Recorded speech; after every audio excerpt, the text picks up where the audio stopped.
Escuchan ustedes la lectura del libro Primeros Escritos, capítulo titulado El mensaje del primer ángel.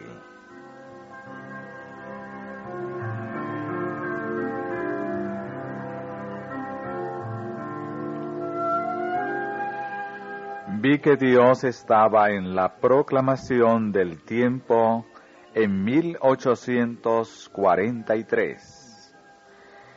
Era su propósito despertar a la gente y colocarla en un punto de prueba donde se decidiese en pro o en contra de la verdad. Algunos ministros se convencieron de la exactitud de los cálculos y las interpretaciones dadas a los periodos proféticos, y renunciando a su orgullo, a sus emolumentos y a sus parroquias, fueron de lugar en lugar para proclamar el mensaje. Pero como este mensaje del cielo solo podía encontrar cabida en el corazón de algunos de los que se llamaban ministros de Cristo, la obra fue confiada a muchos que no eran predicadores. Algunos dejaron sus campos y otros sus tiendas y almacenes para proclamar el mensaje. Y aún no faltaron profesionales de carrera liberal que abandonaron el ejercicio de su profesión para sumarse a la obra impopular de difundir el mensaje del primer ángel.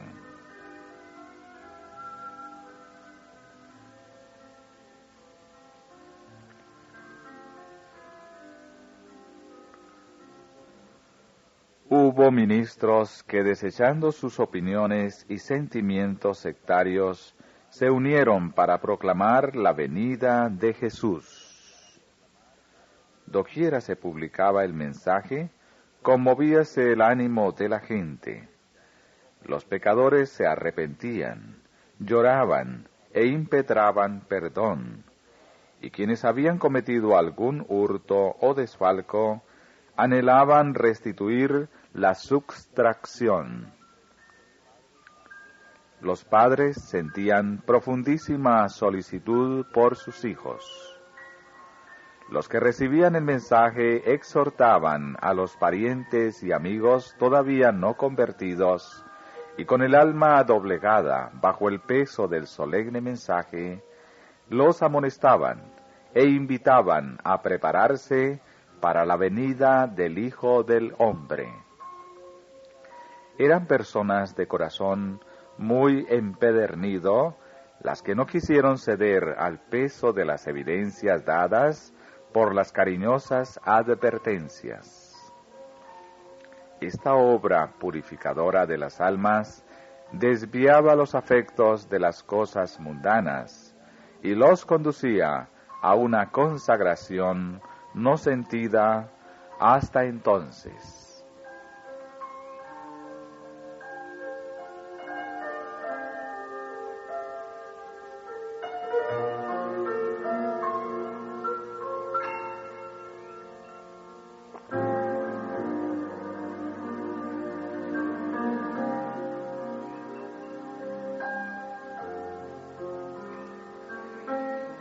Millares de personas abrazaban la verdad predicada por Guillermo Miller y se levantaban siervos de Dios con el espíritu y el poder de Elías para proclamar el mensaje.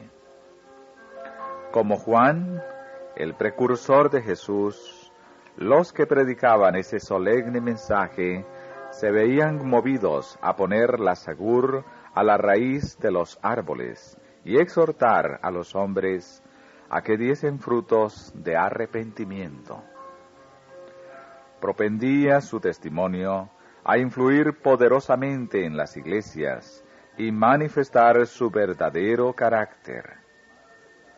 Al resonar la solemne amonestación de que huyesen de la ira venidera, muchos miembros de las iglesias recibieron el salutífero mensaje, y echando de ver sus apostasías, lloraron amargas lágrimas de arrepentimiento, y con profunda angustia de ánimo se humillaron ante Dios. Cuando el Espíritu de Dios se posó sobre ellos, ayudaron a difundir el pregón: temed a Dios y dadle gloria, porque la hora de su juicio ha llegado.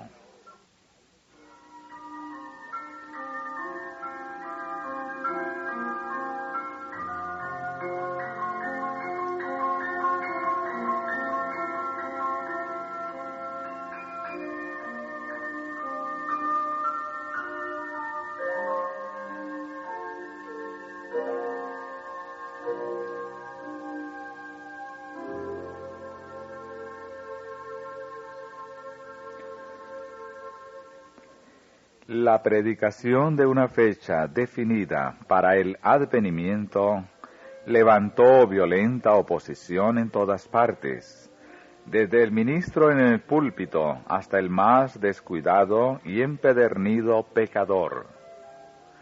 El ministro hipócrita y el descarado burlón decían: pero del día y la hora nadie sabe. Ni los unos ni los otros querían ser enseñados y corregidos por quienes señalaban el año en que creían que terminaban los periodos proféticos y llamaban la atención a las señales que indicaban que Cristo estaba cerca, a las puertas. Muchos pastores del rebaño, que aseguraban amar a Jesús, decían que no se oponían a la predicación de la venida de Cristo, sino al hecho de que se fijara una fecha para esa venida. Pero el omnividente ojo de Dios leía en sus corazones. No deseaban que Jesús estuviese cerca. Comprendían que su profana conducta no podría resistir la prueba, porque no andaban por el humilde sendero que trazara Cristo. Aquellos falsos pastores se interpusieron en el camino de la obra de Dios. La verdad predicada con poder convincente despertó a la gente, que como el carcelero empezó a preguntar: ¿qué debo hacer para ser salvo? Pero los malos pastores se interpusieron entre la verdad y los oyentes, predicando cosas halagadoras para apartarlos de la verdad. Se unieron con Satanás y sus ángeles para clamar: paz, paz, cuando no había paz. Quienes amaban sus comodidades y estaban contentos lejos de Dios, no quisieron que se los despertase de su carnal seguridad. Vi que los ángeles lo anotaban todo. Las vestiduras de aquellos profanos pastores estaban teñidas con la sangre de las almas.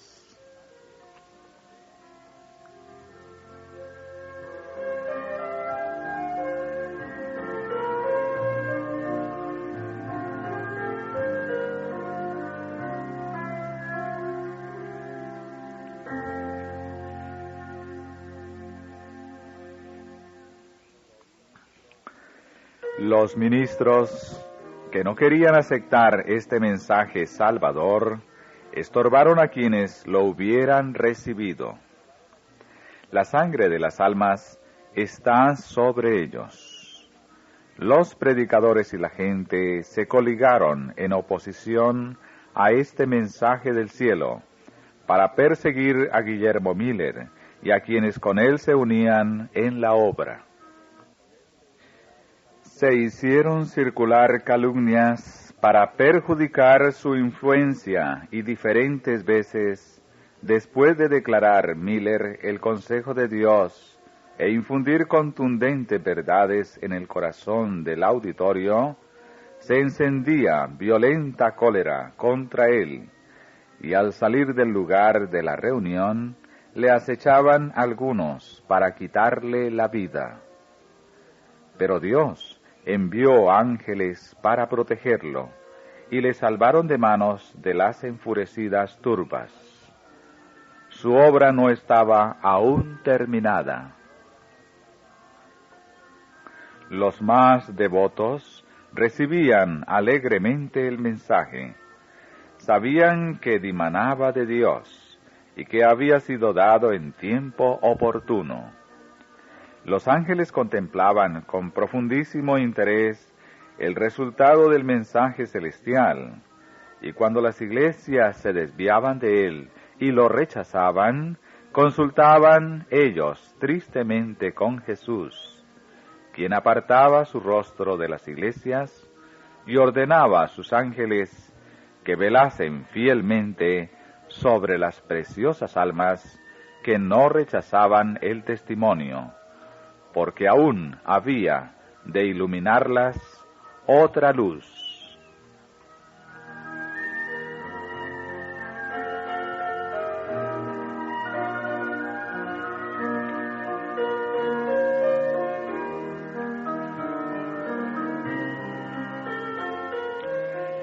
Vi que si los que se llamaban cristianos hubiesen amado la aparición de su Salvador y hubiesen puesto en él sus afectos, convencidos de que nada en la tierra podía compararse con él, habrían escuchado gozosos la primera intimación de su advenimiento. Pero el desagrado que manifestaban al oír hablar de la venida de su Señor era prueba concluyente de que no le amaban. Satanás y sus ángeles triunfaban echando en cara a Cristo y sus ángeles, que quienes profesaban ser su pueblo, tenían tan poco amor a Jesús, que no deseaban su segundo advenimiento.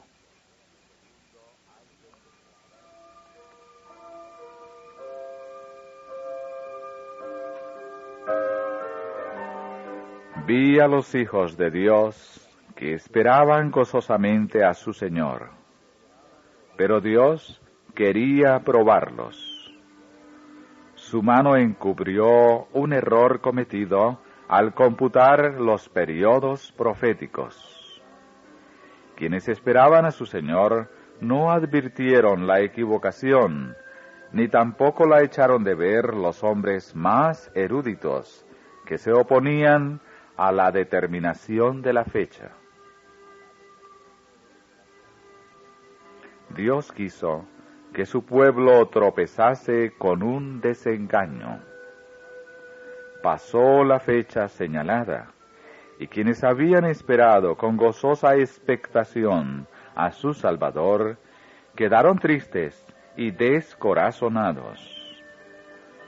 Mientras que quienes no habían amado la aparición de Jesús, pero por miedo habían aceptado el mensaje, se alegraron de que no viniese cuando se le esperaba. Su profesión de fe no había afectado su corazón, ni purificado su conducta. El paso de la fecha estaba bien calculado para revelar el ánimo de los tales. Estos fueron los primeros en ponerse a ridiculizar a los entristecidos y descorazonados fieles, que verdaderamente deseaban la aparición de su Salvador. Vi la sabiduría manifestada por Dios al probar a su pueblo y proporcionar el medio de descubrir quiénes se retirarían y volverían atrás en la hora de la prueba.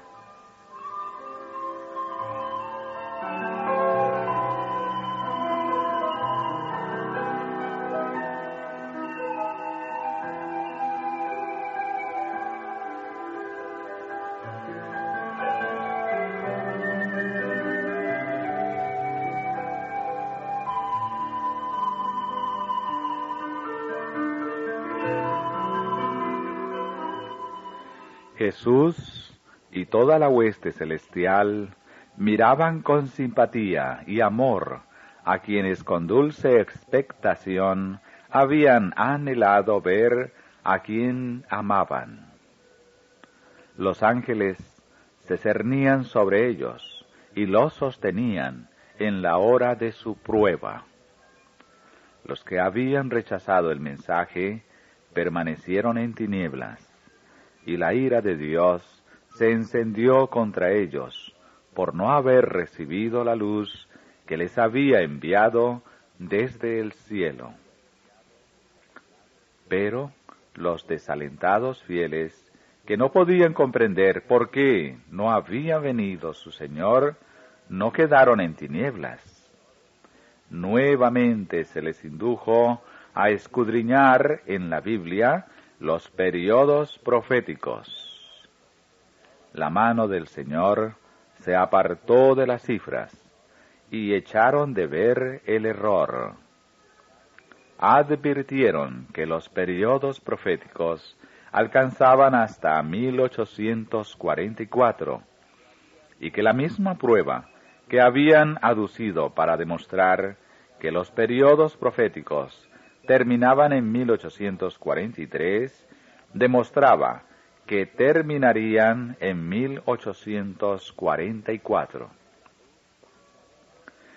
La luz de la palabra de Dios iluminó su situación y descubrieron que había un periodo de tardanza.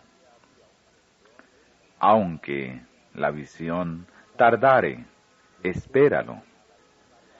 En su amor a la inmediata venida de Cristo, habían pasado por alto la demora de la visión calculada para comprobar quiénes eran los que verdaderamente esperaban al Salvador. De nuevo señalaron una fecha. Sin embargo, yo vi que muchos de ellos no podían sobreponerse a su desaliento para llegar al grado de celo y energía que caracterizara su fe en 1843.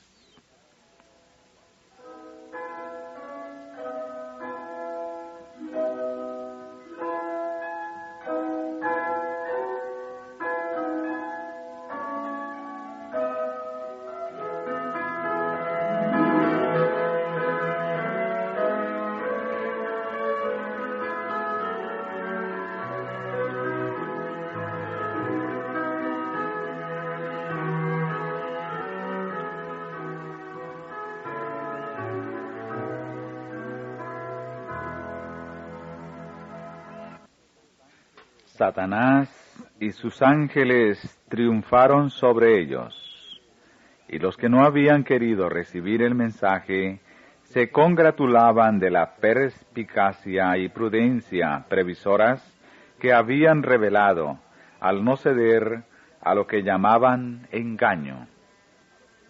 No echaban de ver que estaban rechazando el consejo de Dios contra sí mismos y obrando unidos con Satanás y sus ángeles, para poner en perplejidad al pueblo de Dios, que vivía de acuerdo con el mensaje celestial.